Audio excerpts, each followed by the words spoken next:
Fala, galerinha da biologia, mais uma aula com o professor Wesley Farias.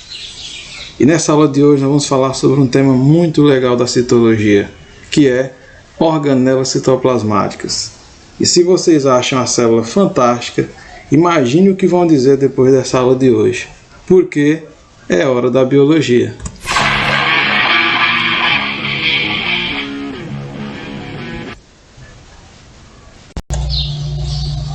Então, pessoal, vamos falar do citoplasma. O citoplasma é composto de organelas citoplasmáticas, tá? Estruturas que estão lá mergulhadas em um líquido do citoplasma que é chamado de citosol. Então, o citoplasma são essas organelas mais o citosol, tá? Essas estruturas. E nós precisamos entender dessas estruturas primeiro, quem são elas e depois as suas funções, tá?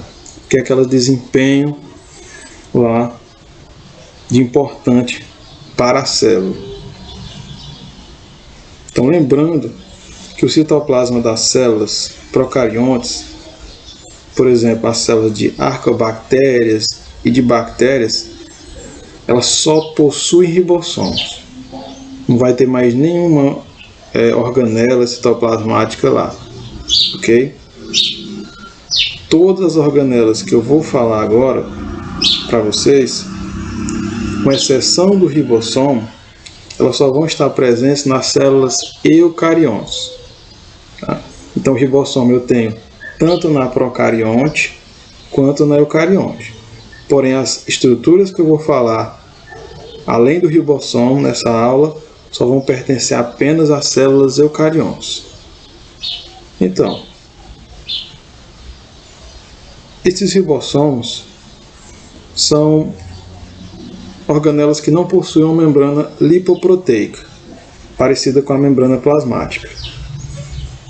Eles fazem a fabricação de proteínas, a famosa síntese proteica, tanto nos procariontes como nos eucariontes. Então, vocês estão vendo a imagem aí de um ribossomo, tá? Uma imagem bem aumentada. E ele está aí produzindo proteínas. Agora, tudo que vai ser falado daqui para frente, você só vai encontrar em células eucariontes. Como, por exemplo, o retículo endoplasmático. O retículo endoplasmático é uma estrutura que é um conjunto de tubos, tá? E essa estrutura ela é dividida em duas partes. Então você observa aqui que o nosso desenho aqui está colorido em duas partes, tá? Nessa primeira parte aqui, nós vamos dizer que essa parte roxa aqui é o nosso retículo endoplasmático rugoso, tá? Ou também chamado de granuloso. Essa parte aqui mais amarela, tá? Vamos chamar ela de retículo endoplasmático agranuloso ou liso. Bem, primeiro vamos falar sobre o retículo endoplasmático granuloso ou rugoso, tá? Essa parte aqui. O porquê desse nome? Então, esse conjunto de tubos nessa parte chamada de retículo endoplasmático granuloso, ele tem ribossomos, tá? Vocês podem observar que tem essas estruturas chamadas de ribossomos, essas bolinhas, tá? Que estão aderidas. E esses ribossomos são responsáveis pela síntese das proteínas. São eles que vão produzir proteínas. Será que esses ribossomos que estão aqui colados no retículo endoplasmático rugoso, será que é a mesma coisa dos ribossomos que estão lá no citoplasma, livres, tá? Será que é a mesma coisa? Tem uma diferença, né? A maior parte das proteínas fabricadas pelos ribossomos que ficam livres no citoplasma são proteínas para uso interno, é aquele que a célula vai usar, tá? Lá dentro dela. O que o nosso retículo endoplasmático granuloso ou rugoso, tá, fabrica são proteínas que vão ser mandadas para fora da célula, ok? Então, o que é produzido aqui no retículo endoplasmático granuloso vai ser enviado para fora das células.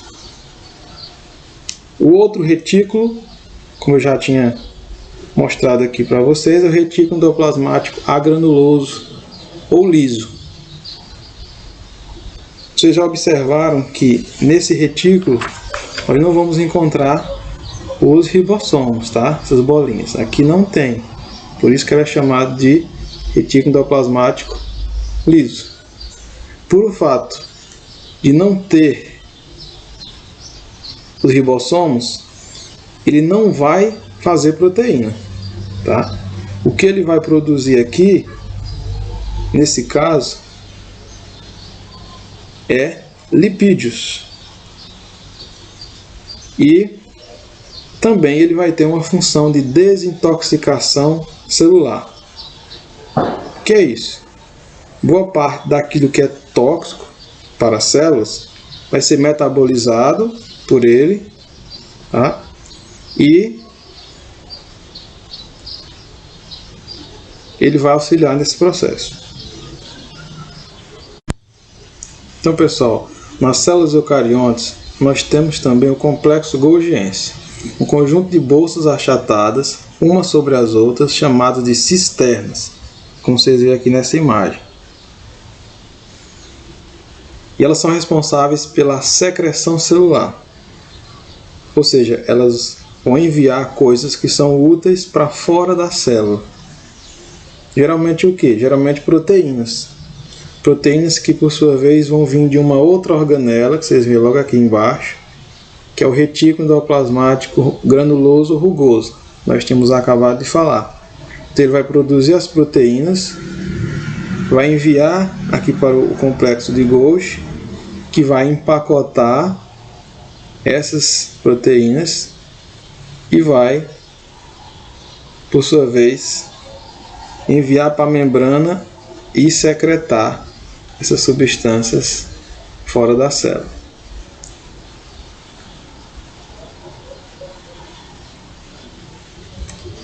Aqui nós temos um exemplo de secreção celular que é realizado por células chamadas de células acinosas, que são presentes aqui no pâncreas,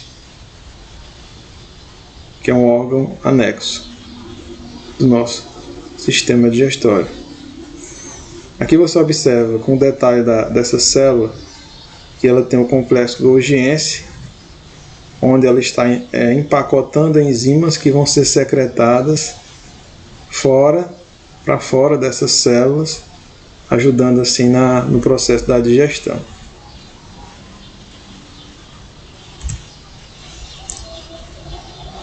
Agora, essa organela tem outras funções, como por exemplo, formar o acrossomo no espermatozoide. O acrossomo é essa estrutura na cabeça do espermatozoide que vai ajudá-lo a penetrar no óvulo da fêmea. Além disso, o complexo golgiense também atua na síntese de alguns carboidratos, principalmente os polissacarídeos, aqueles que têm uma estrutura maior.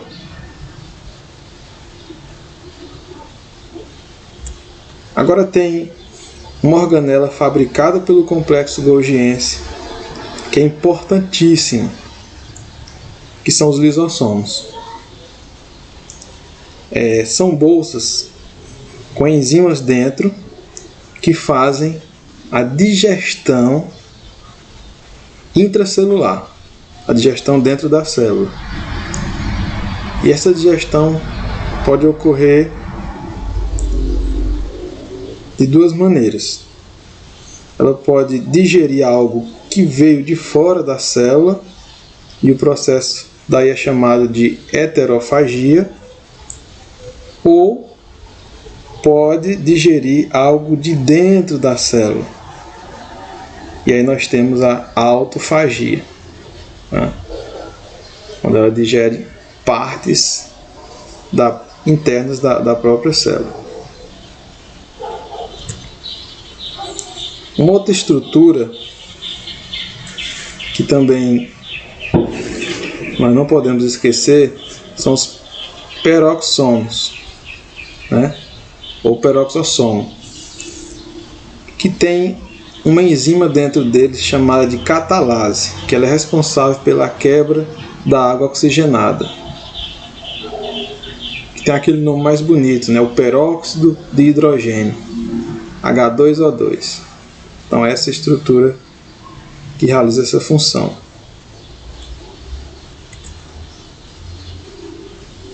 Nós temos também os centríolos, que são organelas também não membranosas, presentes nas células eucariontes, formadas por microtúbulos, vocês podem observar aqui na imagem, que são envolvidos no processo da divisão celular. Então esse microtúbulo ele é formado por proteínas chamadas tubulina, que se organizam a formar essa estrutura do microtúbulo, tá? Que é a estrutura dos centríolos. E a função principal é participar do processo da divisão celular, formando lá as chamadas fibras do fuso, que são responsáveis pela divisão.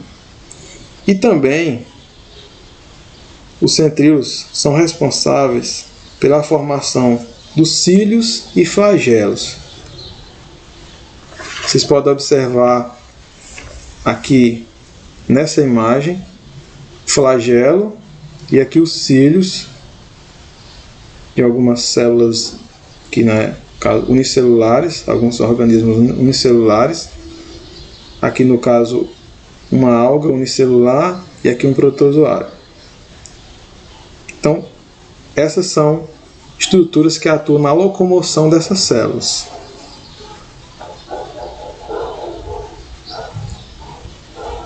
Vamos falar também sobre a sustentação celular, as paredes e o citoesqueleto. Parede celular. Então aqui nós temos essa estrutura chamada de parede celular, em que essa estrutura tem uma função importante para alguns tipos de célula, né? Por exemplo, as células de bactérias, de fungos, algas, plantas e alguns protozoários. A parede celular é um envoltório externo rígido que fica colado na membrana plasmática. Como vocês podem observar aqui a estrutura de uma parede celular de uma célula vegetal. Vamos falar também sobre o citoesqueleto, que é um conjunto de estruturas proteicas dentro do citoplasma que vão dar forma e sustentação para a célula. Então, o que vai dar forma e sustentação para a célula é o citoesqueleto.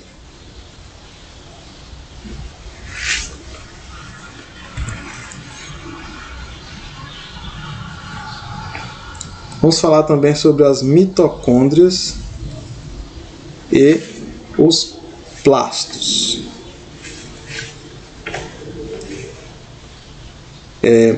Essas mitocôndrias e os plastos, nós vamos falar, o mais famoso deles, o cloroplasto, são as organelas que mais aparecem nas provas.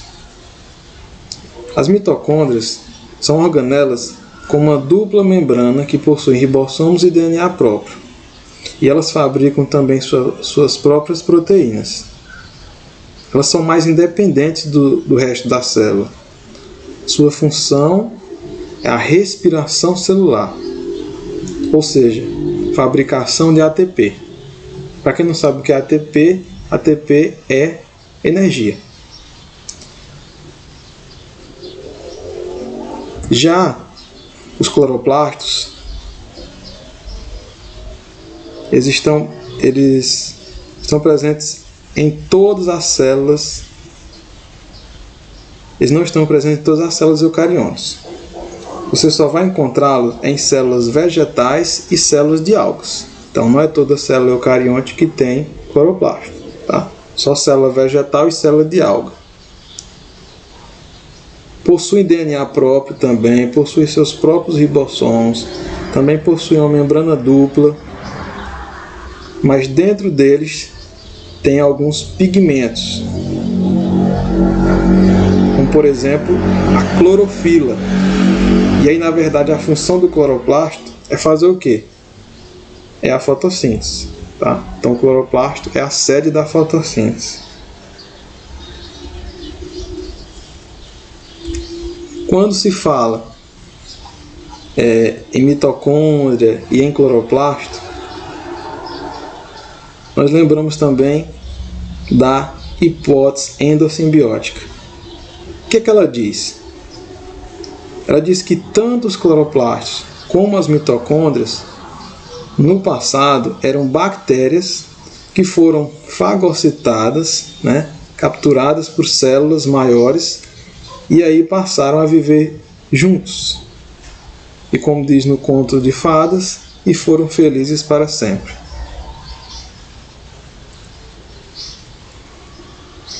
Pessoal, não podemos esquecer ainda de uma organela super importante das células eucariontes, o núcleo.